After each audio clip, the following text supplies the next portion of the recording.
بسم الله الرحمن الرحيم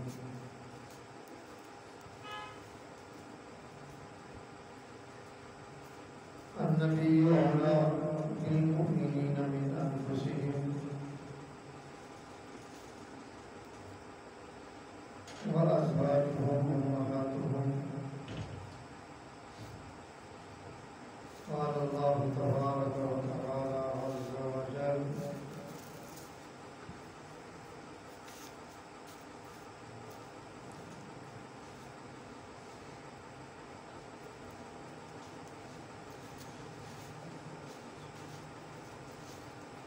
يا أيها الناس إنا خلقناكم من ذكر وأنثى وجعلناكم شعوبا وقبائل لتعارفوا إن أكرمكم عند الله أتقاكم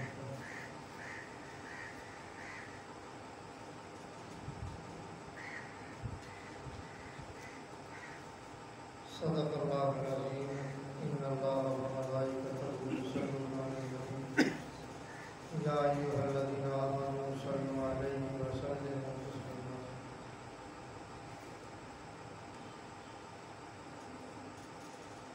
اللهم صل على سيدنا ومولانا محمد وعلى آل سيدنا ومولانا محمد وبارك وسلم عدد ما خلق من شيء جزا الله عنا سيدنا ومولانا محمدا صلى الله عليه وآله وسلم ما هو أفضل عدد ما خلق من شيء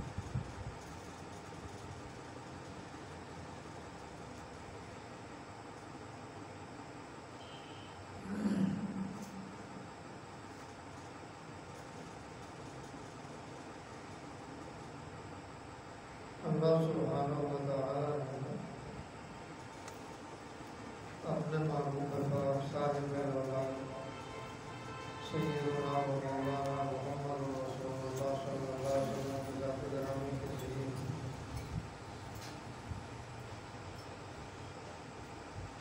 اس امت کو ہدایت بخشی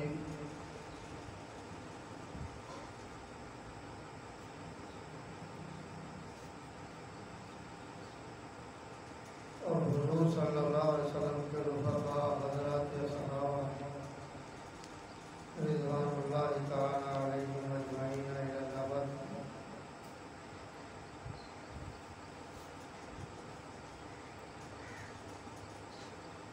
ان کو حضور صلی اللہ علیہ وسلم کے بعد اس امت کا رہبر اور رہنما بنایا ان میں خصوصاً خلفائے راشدین ترمذی میں ایک حدیث ہے ارشاد گرامی ہے حضور سرور کون مقام صلی اللہ علیہ وسلم کا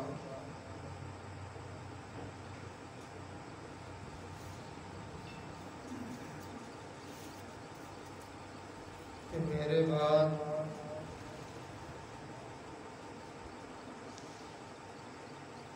میرے خلفائے راشدین کی جو سنت ہے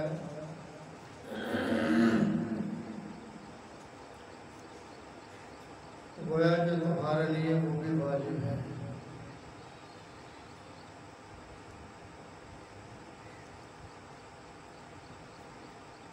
جو آدمی جو طالب علم جس استاد کا زیادہ تربیت یافتہ ہوتا ہے وہ اسی کی طرف آئندہ آنے والی نسلوں کو رہنمائی کرتا ہے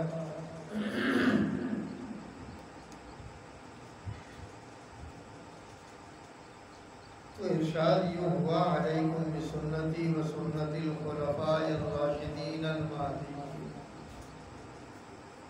ان کا طریقہ بھی میری سنت ہے سبحان اللہ گویا کہ یہ میرے ایسے تربیت یافتہ ہیں جنہیں فنا فی اللہ کے بعد فنا فی محمد کا مرتبہ حاصل ہے سبحان اللہ صلی اللہ علیہ وسلم جب ان کو یہ مرتبہ حاصل ہوگا تو وہ بھی حجت ہوں گے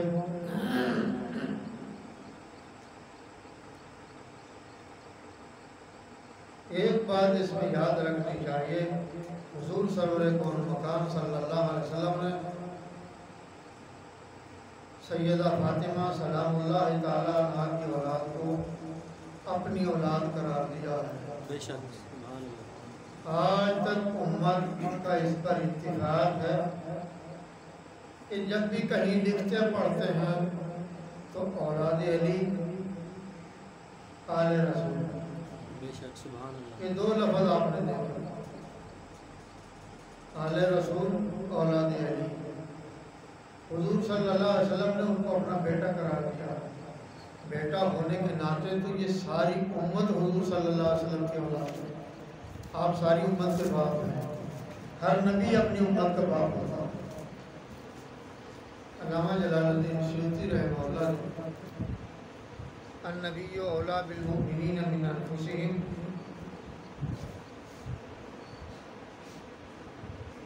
اس آیت کی تشریح کرتے ہوئے یوں لکھا، وہ فرماتے ہیں کہ النبی اولیٰ بالمؤمنین من انفسہم وَأَبٌ لَهُمْ، وہ فرماتے ہیں یہ اس آیت میں محذوف ہے کہ نبی کو تمہارے وجود پر وہ اختیار و تصرف ہے جو تمہیں بھی حاصل نہیں۔ اولیٰ بالمؤمنین من انفسہم، وہ اختیار تمہیں بھی اپنی جانوں پر نہیں۔ وَأَبٌ لَهُمْ، کیونکہ وہ تمہارے باپ ہیں۔ اگلی آیت، اسی آیت کا دوسرا حصہ، وَأَزْوَاجُهُ أُمَّهَاتُهُمْ، ان کی ازواج تمہاری مائیں ہیں۔ بے شک سبحان اللہ۔ نبی کی ازواج تمہاری مائیں ہیں۔ تو قرآن نے کس طریقے سے بات کی، نبی کا اختیار جتلایا اور ساتھ ہی وَأَزْوَاجُهُ أُمَّهَاتُهُمْ۔ اب کی بات قرآن نے کی نہیں، باپ ہونے کا ناطہ قرآن نے بیان نہیں کیا، اس بات کو معذوف کر دیا، چھپا دیا۔ راز والوں کو راز خود تو خود مل گیا، ہمیشہ تو کوئی راز نہیں رہتا، وہ بات نکھر کر سامنے آ ہی جاتی۔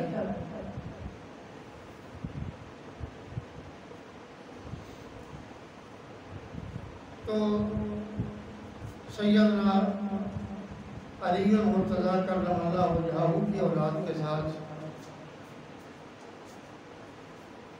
جو کچھ برے لوگوں نے کیا وہ پوشیدہ نہیں، بے شک۔ نہ تو سیدنا حضرت حسن کے ساتھ جو کچھ کیا گیا وہ پوشیدہ ہے، اور نہ ہی سیدنا حضرت حسین رضی اللہ تعالیٰ عنہ کے ساتھ جو کچھ کیا گیا وہ پوشیدہ ہے۔ جو ظلم و ستم روا رکھا گیا، اور ایسے بدقسمت بھی لوگ ہیں یزید کی صفائیاں دیتے پھرتے، اور تمہاری عقل پر کہاں پتھر پڑ گئے، تمہاری سوچ کو قیمت کیوں لگ گئی؟ وہ صحابی رسول ہیں، وہ اس کے مقابلے میں دوسرے کی کیا حیثیت ہے؟ کوئی حیثیت نہیں، صرف صحابی ہوتے پھر بھی کسی دوسرے کی کوئی حیثیت نہ آتی، وہ نواسہ رسول بھی ہیں۔ بے شک۔ یہ ایسا تفوق و برتر اور اعلیٰ کمال ہے کہ سیدنا حضرت ابوبکر صدیق رضی اللہ تعالیٰ عنہ خلیفہ ہوئے۔ علامہ جلال الدین سیوطی رحمہ اللہ نے لکھا ہے، چھوٹے تھے، ان کی عمر 6-7 سال کی تھی، حضرت ابوبکر رضی اللہ عنہ خلیفہ ہوئے تو یہ مسجد میں آئے، منبر پر ان کو بیٹھے دیکھا، خطبہ دینے کے لیے بیٹھے ہو مسجد نبوی میں، تو جھٹ سے سیدھے منبر کے پاس آ گئے، فرمان لگا اس سے نیچے اتر، یہ میرے نانے کی جگہ ہے، یہ منبر میرے نانا کا ہے۔ سیدنا حضرت ابوبکر صدیق رضی اللہ تعالیٰ جلدی سے نیچے اترے، گود میں لیا، رو کر فرمانے لگے، ہاں واقعی تیرے نانا کا ہے، یہ منبر واقعی انہیں کا ہے۔ یہ کرسی انہی کی ہے. تو اندازہ فرمائیں اگر وہ نواسہ رسول نہ ہوتے اتنا بڑا احترام حضرت ابو بکر صدیق رضی اللہ عنہ کرنے کی ضرورت کیا تھی. اور ایسی ایک روایت سیدنا حضرت امام حسین رضی اللہ عنہ سے منسوب کی جاتی ہے. انہوں نے بھی حضرت عمر رضی اللہ عنہ کو کہا, ممبر سے نیچے اتر, جھٹ سے نیچے اترا ہے, گود میں اٹھایا, چاٹا چوما. کیا بات ہے؟ میرے ابا کی ہیں. انہوں نے کہا میرے باپ دادا کی تو کوئی کرسی نہیں تھی, کوئی ممبر نہیں تھا, یہ تمہارے نانا ہی کا ہے.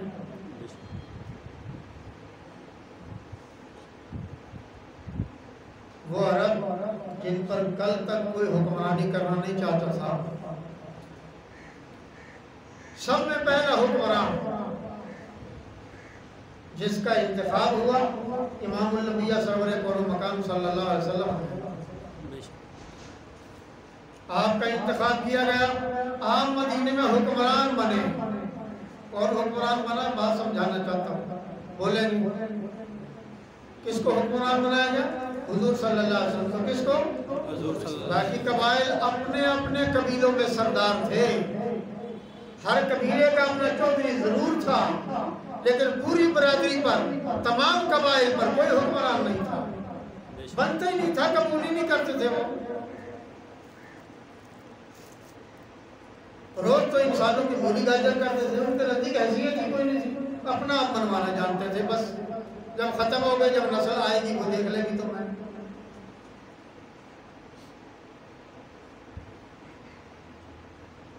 خلیفہ بنے, امت نے ان کا انتخاب کیا. اس کو کہتے ہیں اجماع امت. کیا کہتے ہیں اس کو؟ اجماع امت. خلیفہ منتخب کیا حضرت ابو بکر صدیق رضی اللہ عنہ کو. ان کے وصال کے بعد انتخاب ہوا حضرت عمر کا. نام پیش کیا حضرت ابو بکر صدیق رضی اللہ عنہ. سب نے قبول کیا, ان پر بھی اجماع ہوا, اگرچہ خلیفہ نے ان کو قبول کیا. ان کے وصال کے بعد حضرت عثمان پر اجماع امت ہوا. حضرت عثمان کی شہادت کے بعد حضرت علی کرم اللہ وجہ پر اجماع امت ہوا. کہتے ہیں حضرت ابو بکر کی خلافت درست نہ تھی. اگر ان کی درست نہ تھی پھر مولا علی کی کیسے ہو گئی؟ اگر اجماع امت وہاں ہے تو یہاں بھی تو اجماع امت ہی ہے. انتخاب کرنے والے کل وہی لوگ تھے, آج یہاں انتخاب کرنے والے بھی وہی لوگ ہیں. کچھ فرق ضرور ہوگا, وقت گزرنے کے ساتھ کچھ احباب چلے جایا کرتے ہیں, کچھ نئے آ جاتے ہیں.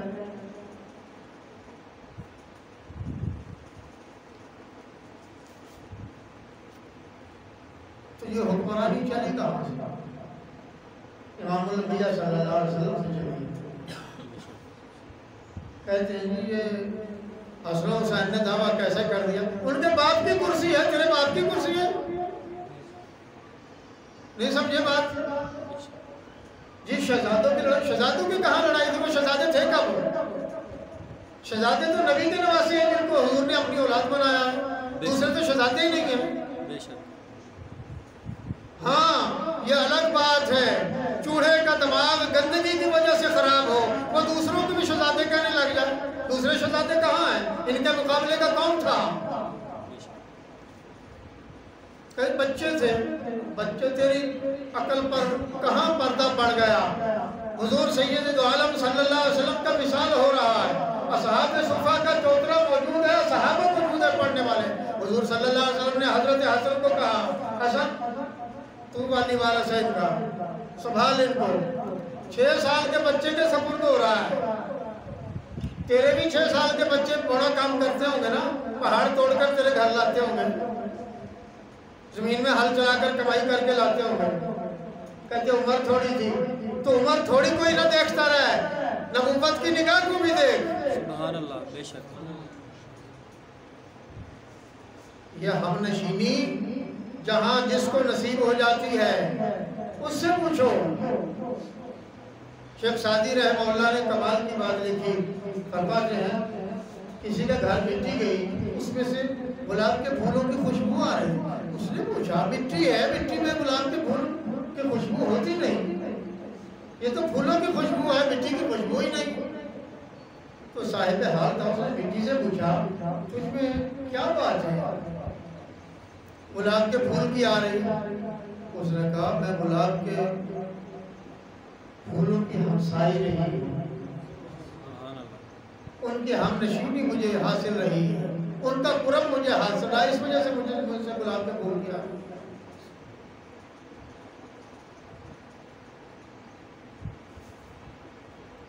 چھوٹے بڑے کی بات یہ تاریخی بات ہے، جن پر نگاہ نبوت پڑ گئی وہ زمانے میں سب سے اعلیٰ، سب سے باکمال، ان کی عقل کو کون پہنچ سکتا ہے؟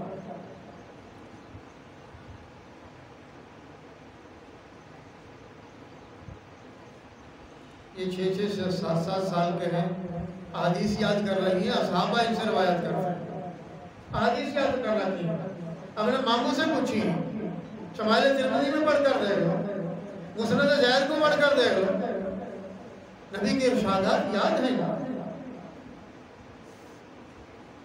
کچھ نبی کی زبانی یاد ہے اور کچھ اپنے باپ دادا سے سنی ہوئی روایات ان کو یاد ہے، کچھ اصحابہ سے سنا ہوا ان کو یاد ہے۔ رہا حضرت ابوبکر صدیق رضی اللہ عنہ کی ذات گرامی پر کیچڑ اچھالنا، میں سمجھتا ہوں یہ علم، عقل، مطالعے کی کمزوری ہے، میرا تجزیہ ہے یہ۔ اہل سنت نے تو لکھا ہی لکھا کہ حضرت سیدہ فاطمہ سلام اللہ تعالیٰ عنہ کی شادی میں حضرت ابوبکر رضی اللہ تعالیٰ عنہ تیاری کرنے کے لیے بازار گئے، حضور صلی اللہ علیہ وسلم نے فرمایا تیاری کرو، میں نے بچی کی شادی کرنی ہے۔ جہیز خرید کرنے کے لیے، پسند کرنے کے لیے حضرت بلال گئے ہیں، حضرت ابوبکر گئے ہیں، حضرت عمر گئے ہیں۔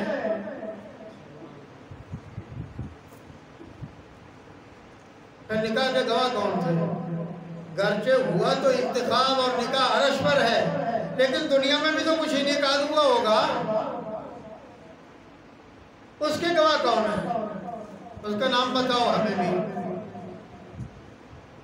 اگر گواہ درست نہیں ہے پھر نکاح کس طرح درست ہے؟ معلوم ہوتا ہے مطالعے کا اتنا کمزور ہے، مولا علی کے نکاح پر نیت صاف کر رہا ہے اور اپنے ہاتھ صاف کر رہا ہے اور اپنے ایمان کو صاف کر رہا ہے۔ سیدہ فاطمہ سلام اللہ تعالیٰ عنہ کے نکاح کو مخدوش قرار دے کر اپنے ایمان سے بیگانہ ہو رہا۔ عقل کے ناخن لوگ کہاں جا رہے ہیں، کیا کہہ رہے ہیں؟ ادب کر، بے ادبی سے آباد ورنہ محمد کا دیدار ہرگز نہ ہوگا۔ یہ یار نہ ہوتے، ساتھ نہ ہوتے، وہ آج بھی ساتھ لیٹے ہوئے ہیں۔ یار غار کی مثال تو ہے ہی ہے، وہ تو حضرت ابوبکر پر ختم ہو گئی، لیکن یار مزار کی بھی مثال کمال ہے۔ سبحان اللہ۔ کبھی غور تو کرو، نگاہ نبوت کی یہ تاثیر ہے، جہاں پڑ جاتی ہے اس کے دل کو شرک سے، آلودگی سے پاک کر چھوڑتی ہے، کفر سے پاک کر چھوڑتی ہے، بد نظریوں سے پاک کر چھوڑتی ہے۔ گویا دنیا کو یہ بتانا چاہتے ہو کہ امام الانبیاء صلی اللہ علیہ وسلم کے غلام جو تھے وہ آپ کی تربیت سے نیک نہ بن سکے، پھر تیری تربیت سے نیک بنتے ہیں۔ یہ بات نہ آج تک یہودیوں نے کہی، نہ عیسائیوں نے کہی اپنے نبی کے ہم نشینوں کے ساتھ، ان کے بارے میں کہ وہ اچھا نہیں تھا، یہ نئی بات۔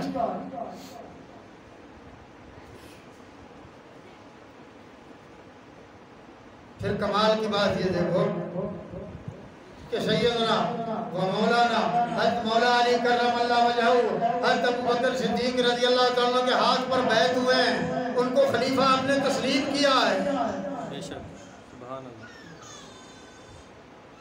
پھر مولا علی کرم اللہ وجہہ کا انتخاب غلط ہے، تیرا انتخاب درست ہے۔ سوچو تو صحیح، کیا کہہ رہے ہو ممبروں پر چڑھ کر؟ کیوں اپنے ایمان سے کھیلتے ہو؟ اپنے ساتھ کیوں ظلم و زیادتی کرتے ہو؟ امت کو کیوں گمراہ کر رہے ہو، الٹے راستے پر لگا رہے ہو؟ اور یہی حضرت ابوبکر صدیق رضی اللہ تعالیٰ عنہ ہیں، جن کے دو صاحبزادے ہیں، حضرت عبد الرحمن بن ابی بکر، محمد بن ابی بکر۔ حضرت عبد الرحمن بن ابی بکر کی صاحبزادی اسماء ہے، حضرت محمد بن ابی بکر کے صاحبزادے قاسم ہیں۔ ان میں سے ایک بچی پیدا ہوئی، اس کا نام ام فروا ہے۔ اس میں سے حضرت امام جعفر صادق ہوئے ہیں، حضرت امام باقر کی ان کے ساتھ شادی ہوئی ہے۔ کیا کہنا چاہتا ہے؟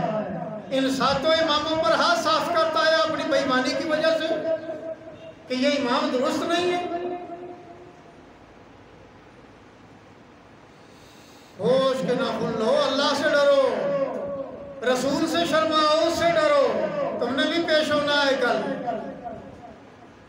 یہ نہ کہ یہاں بات کی ہے کل کسی نے نہیں پوچھنا، نہ وہ اور لوگ تھے کما یئس الکفار من اصحاب القبور، جو سمجھے تھے کہ بس مر گئے، بات ختم ہو گئی، آگے کچھ سوال و جواب ہے، کیوں نہیں ہے؟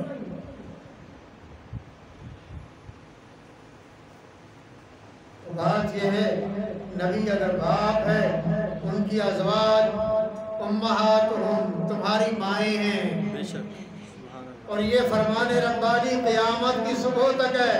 نبی قیامت کی صبح تک آنے والے کے والد ہیں، ان کی ازواج قیامت کی صبح تک جو پیدا ہوگا اس کی ماں ہے۔ سلام اللہ تعالی علیہ۔ ارشاد یہ فرمایا جا رہا ہے، نبی کا اختیار جتلایا جا رہا ہے، النبی اولا بالمؤمنین، النبی اولا بالمؤمنین۔ نبی کا اختیار بتایا جا رہا ہے مومنین پر۔ کن پر؟ مومنین پر۔ جو مومن نہیں ہوگا وہ پھر اختیار سے باہر نکلتا ہو تو اپنی مرضی کرے۔ امت ہونے کے ناطے آج کا یہودی حضور صلی اللہ علیہ وسلم کا امتی ہے، آپ کی اولاد میں شامل ہے، عیسائی آپ کی اولاد میں شامل ہے، ہندو آپ کی اولاد میں شامل ہے، سکھ آپ صلی اللہ علیہ وسلم کی اولاد میں شامل ہے، صرف انہوں نے حضور صلی اللہ علیہ وسلم کو مانا نہیں ہے، اس وجہ سے کفر میں مبتلا ہوں۔ اولاد باپ ہی کو نہ مانے تو باپ کا کیا قصور ہے؟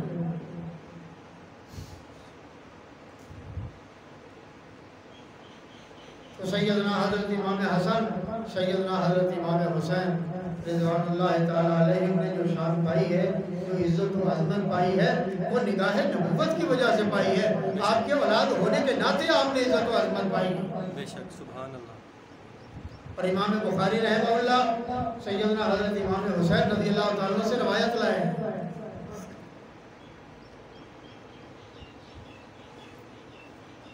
معلوم ہوا اصحابی رسول بھی ہوئے، نواسے بھی ہوئے، دو نسبتیں ان کو حاصل ہو گئی۔ تیسری نسبت ان کو حضور صلی اللہ علیہ وسلم کے دامن پر کھیلنا، آپ کی گردن مبارک پر کھیلنا، آپ کے شکم مبارک پر کھیلنا، نماز میں آپ کے شکم پر چپٹے رہنا، آپ کے بازو پر بیٹھے رہنا، آپ کا مزاج مبارک۔ مسلم کی روایت کے مطابق یوں تھا کہ حضور سید عالم صلی اللہ علیہ وسلم حضرت حسن کو، حضرت اسامہ کو نوافل پڑھتے ہوئے اپنی گود میں اٹھا لیتے، ایک اس بازو پر ہوتا، ایک اس بازو پر ہوتا۔ جب رکوع میں تشریف لے جاتے، دونوں بچوں کو اس کو ادھر اتار دیا، دوسرے کو ادھر اتار دیا، رکوع میں چلے جاتے، پھر سجدے میں چلے جاتے۔ فرض نمازوں میں سیدنا حضرت حسن رضی اللہ تعالیٰ عنہ حضور صلی اللہ علیہ وسلم پر سوار ہو جاتے ہیں، کبھی آپ نے نہیں روکا۔ حسن کیوں سوار ہوا؟ فرض نمازوں میں۔ اور فرض نماز باقی بڑی شان کی چیز ہے، لیکن یاد رکھو اگر نبی کسی کو آواز دے فرض چھوڑ کر آ جا، فوراً جلدی سے چھوڑ دے فرض، اللہ کے فرض اللہ کا حق ہے۔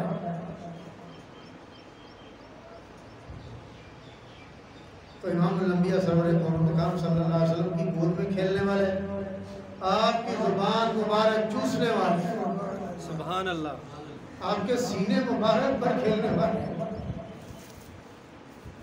آپ ان کو چھاتی کے ساتھ چمٹاتے، کبھی ان کو سونگھتے، اور آپ نے ارشاد فرمایا یہ میرے پھول ہیں، سبحان اللہ، ریحان آیا، حدیث کے الفاظ ہیں، یہ میرے آپ کے دونوں پھول ہیں، یہ میرے دونوں پھول ہیں، نبی جی کو پھول فرمائے، اگر نبی فرماتے تو پھر بھی نبی کے پھول ہیں۔ بعضوں کو آج تک اشکال ہے نبی کی اولاد ہے کہ نہیں ہے، اگر نبی کی اولاد نہ ہوتے تو امام الانبیاء سرور کون مقام صلی اللہ علیہ وسلم جب ممبر پر بیٹھے ہیں خطبہ ارشاد فرما رہے ہیں، دونوں شہزادے آئے ہیں، حضرت حسن حضرت حسین، دونوں لڑکھڑاتے آ رہے ہیں، گرتے آ رہے ہیں، حضور سید عالم صلی اللہ علیہ وسلم نے ممبر چھوڑا، نیچے اترے، دونوں کو گود میں اٹھایا، ممبر پر لے کر چڑھ گئے اور ارشاد فرمایا، سچ فرمایا اللہ تعالیٰ نے، انما اموالکم واولادکم فتنہ۔ آج تک مولوی کو اشکال ہے کہ حضور کی اولاد ہے کہ نہیں، قوم کی کم قسمتی معلوم نہیں بیچاری کو کہاں لے جانا چاہتی۔ قل تعالوا ندعو ابناءنا وابناءکم ونساءنا ونساءکم وانفسنا وانفسکم، آ جاؤ عیسائیوں، آ جاؤ، چلو آؤ مبالغہ کرتے ہیں، ابناءنا وابناءکم، تم بھی لے آؤ ہم بھی لے آتے ہیں اپنی اولاد کو، ونساءنا ونساءکم، تم بھی لے آؤ اپنی عورتوں کو ہم بھی لے آتے ہیں اپنی عورتوں کو، وانفسنا وانفسکم، تم بھی لے آؤ اپنی جانوں کو ہم بھی لے آتے ہیں اپنی جانوں کو۔ تو حضور صلی اللہ علیہ وسلم کن کو لے کر گئے؟ بڑی تفسیروں کا حوالہ دوں گا تو آپ پریشان ہو گئے۔ علامہ شبیر احمد عثمانی نے لکھا ہے جانے والے یہ 4 نفر تھے حضور صلی اللہ علیہ وسلم کے ساتھ، حضرت علی، حضرت فاطمہ، حضرت حسن، حضرت حسین، 5واں حضرت محمد صلی اللہ علیہ وسلم۔ کتنے تھے؟ 5۔ اس لیے لوگ انہی کو کہہ دیتے پنج تن، کیا کہہ دیتے؟ پنجتن پاک، پنجتن پاک، یہ پنجتن پاک ہے۔ پنجتن پاک کی اصطلاح کو بعد مولوی کہتے ہیں یہ حرام ہے کہنا۔ شیخ عبدالحق محدث دہلوی کو بتایا ہوتا، سلطان العارفین سلطان باہو کو بتایا ہوتا یہ شرک ہے، ہمیں آج بتاتے ہو یہ حرام ہے کہنا۔ لگتا ہے تمہاری گھٹی میں کوئی اور چیز داخل ہو گئی ہے جس کی وجہ سے تمہیں یہ باتیں غلط معلوم ہوتی ہیں۔ اور کیوں نہ گئے؟ اور کیوں نہ گئے؟ سیکھوں کو تو اندازہ کرو قرآن کے کیا ہیں، تم بھی لاؤ ہم بھی لاتے ہیں، تم اپنی عورتوں کو لاؤ ہم اپنی عورتوں کو لاتے ہیں،